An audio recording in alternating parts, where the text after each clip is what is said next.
Cher, est-ce que l'avortement rentre dans les grands péchés? Plus précisément, est-ce que cela rentre dans le fait de tuer une personne dont Allah Azza wa Jal a interdit le meurtre? Qu'Allah vous préserve. Tfaddal ya Cheikh. Alaykoum salam wa rahmatullah wa barakatuh. Donc, on commence Allah Ta'ala pour la première question. Est-ce que l'avortement rentre dans les grands péchés? Plus précisément, est-ce que cela rentre dans le fait de tuer une personne dont Allah a interdit le meurtre? Qu'Allah vous préserve. Taïb. Ce qu'il faut savoir, c'est comme dit Cheikh Ben Uthaymin rahimahullah ta'ala, il dit par rapport à l'avortement, il y a, si on peut dire, trois étapes distinctes. La première, quand le bébé ou le fœtus, si on peut dire, c'est entre 1 jour et 40 jours. Ça, c'est une étape. La deuxième étape, entre 40 jours et 4 mois.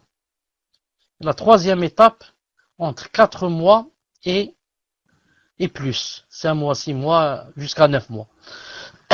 Il dit entre 1 et 40 jours, l'avortement n'est permis que pour un besoin, s'il y a un besoin.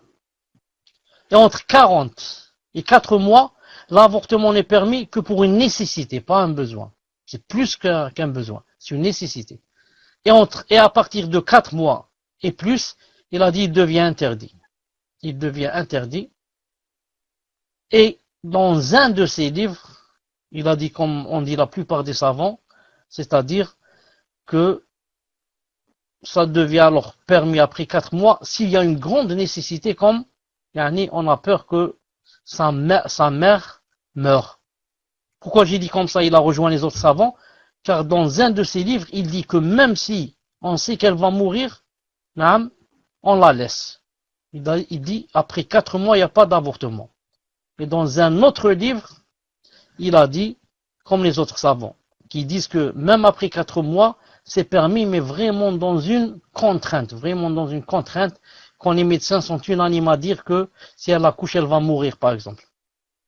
Donc, maintenant, si on va prendre de ce qu'a dit Cheikh Ben Uthaymin, après les 4 mois, on rentre dans l'un des grands péchés. On rentre dans l'un des grands péchés s'il n'y a pas vraiment la grande contrainte bi'idnillahi ta'ala. Tfaddal.